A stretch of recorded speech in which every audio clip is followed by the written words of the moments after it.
قالت الاعراب آمنا قل لم تؤمنوا، پلس کا انکار ہو گیا نا، ایمان تو نہیں ہے تمہارے اندر، ولیکن قولوا اسلمنا درمیان میں آ گئے، ولما يدخل الایمان فی قلوبکم مزید تاکید ہو گئی ایمان تمہارے دلوں میں داخل نہیں ہوا۔ لیکن اب آگے چلیے، وَإِن تُطِيعُوا اللَّهَ وَرَسُولَهُ لَا يَلِدْكُم مِّنْ أَعْمَالِكُمْ شَيْئًا، اگر تم اللہ اور اس کے رسول کی اطاعت کرتے رہو گے اللہ تمہارے عمل میں کوئی کمی نہیں کرے گا۔ اس سے ثابت ہو گیا منافق بھی نہیں، اس لیے کہ منافق کا کوئی عمل قبول نہیں، منافق تو وہ مائنس ویلیو ہے، اس کے ساتھ کوئی نیکی قبول ہو نہیں سکتی۔ کیا عبداللہ ابن ابی کی نمازیں قبول ہوئیں؟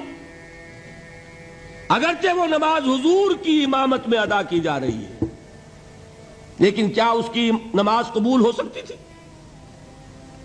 وہ آپ کو یاد ہوگا واقعہ، جب مرا ہے وہ شخص رئیس المنافقین عبداللہ ابن ابی، اس کے بیٹے ہیں عبداللہ ابن ابی، وہ مومن صادق، نوجوان نہایت صالح۔ اب ایک سعادت مند بیٹے کو تو باپ سے محبت ہوگی کہ نہیں ہوگی؟ وہ بیٹا حاضر ہوتا ہے حضور کی خدمت میں، حضور میرے والد کا انتقال ہو گیا، آپ اپنا کرتا عنایت فرما دیجئے تاکہ میں اس کو کفن دوں۔ حضور نے سوچا اور کرتا اتار کے دے دیا۔ حضرت عمر کھڑے ہو گئے، وہ تو تھے نا، ان کا جلال اور ضبط نہیں کر سکتے تھے، ان کا وہ انداز تھا جو حضرت موسیٰ کا تھا۔ حضرت خضر کو 3 دفعہ ٹوکا کہ نہیں، یہ کیا کیا تم نے؟ بغیر کسی جرم کے اس بچے کو ختم کر دیا، یہ کیا کیا تم نے؟ کشتی کو تم نے توڑ دیا، مارو گے ان کو جو اس کے اندر سوار ہیں، یہ کیا کیا؟ یہ دیوار سیدھی کر دی، یہ بدبخت انہوں نے ہمیں کھانے کو بھی نہیں دیا اور ان کی دیوار سیدھی کر رہے ہیں۔ تو حضرت موسیٰ علیہ السلام خاموش نہیں رہ سکتے تھے۔ انک لن تستطیع معی صبرا، یہی معاملہ حضرت عمر فاروق کا تھا۔ کھڑے ہو گئے، حضور کیا کر رہے ہیں؟ اس دشمن خدا کو آپ اپنا کرتا دے رہے ہیں، اس نے یہ کیا، اس نے یہ کیا، اس نے یہ کیا۔ حضور مسکرا کر فرماتے ہیں، عمر میرا کرتا اسے اللہ کے عذاب سے نہیں بچا سکے گا۔ کبھی سنا آپ نے؟ لیکن ایک ہے مروت، ایک ہے شرافت۔ اس نیک اور صالح نوجوان نے آ کر مجھ سے ایک بات کہی، مجھ سے سوال کیا نا، کیا میری شرافت اور مروت اسے گوارا کر سکتی ہے کہ اس کا ہاتھ میں خالی لوٹا دوں؟ لیکن یہ نہیں کہ میرا کرتا اسے عذاب سے بچا لے گا۔ لیس للانسان الا ما سعى وان سعيه سوف يرى، نہیں ہے انسان کے لیے مگر وہی کچھ جس کے لیے اس نے محنت کی، بھاگ دوڑ کی، جو کمائی کی ہے وہی ملے گا، اور جو کمائی ہے وہ ضائع نہیں کی جائے گی، وہ دکھا دی جائے گی، یہ ہے تمہاری کمائی۔ تو انسان کا معاملہ تو عمل سے ہے نا۔ اور میں یہ بھی بتا دوں، لطیف باتیں ہیں یہ کرتا حضور نے دیا کیوں؟ ایک تو آپ کی شرافت اور مروت، اسی شرافت اور مروت کا ایک اور پہلو یہ تھا، حضور اس شخص کا ایک احسان اپنے اوپر سمجھتے تھے۔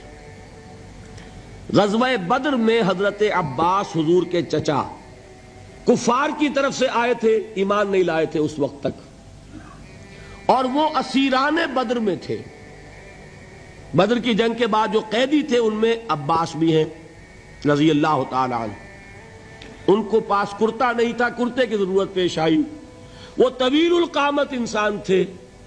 عبداللہ ابن ابی نے اس وقت کرتا دیا تھا عباس کو۔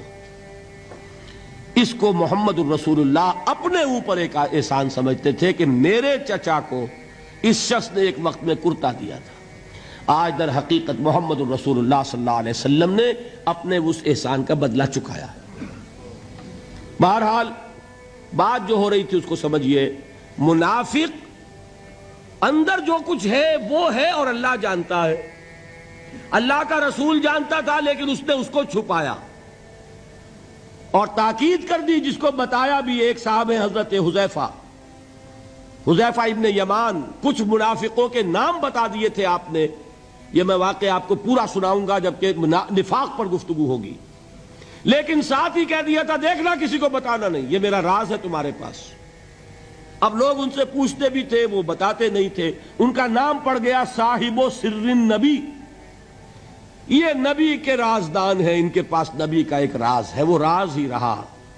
میں بتاؤں گا کہ کس نے پوچھا تھا، وہ تب نفاق کی حقیقت سمجھ میں آئے گی۔ بہرحال یہ بات سمجھ لیں، قانوناً ایک شخص مسلمان ہے، حقیقت کے اعتبار سے اس کی تین شکلیں ہو سکتی ہیں، یا مثبت طور پر مومن اور ایمان کے درجات بے شمار ہوں گے، +1 سے لے کر +انفینٹی تک، یا منفی طور پر منافق، -1 سے لے کر اور -انفینٹی تک، اور درمیان میں ایک زیرو کا مقام بھی ہے، نہ منافق نہ مومن، بس وہ مسلمان ہے، وہ ہے جس کو فرمایا گیا ان تطیعوا اللہ ورسولہ۔ دیکھو ایمان تو تمہارے دلوں میں نہیں ہے، لیکن اگر تم اطاعت کرتے رہو گے اللہ کی اور اس کے رسول کی، اس حالت میں لا یلدکم من اعمالکم شیئا، اللہ تمہارے اعمال میں کوئی کمی نہیں کرے گا، اس کے اجر و ثواب سے تمہیں محروم نہیں رکھے گا۔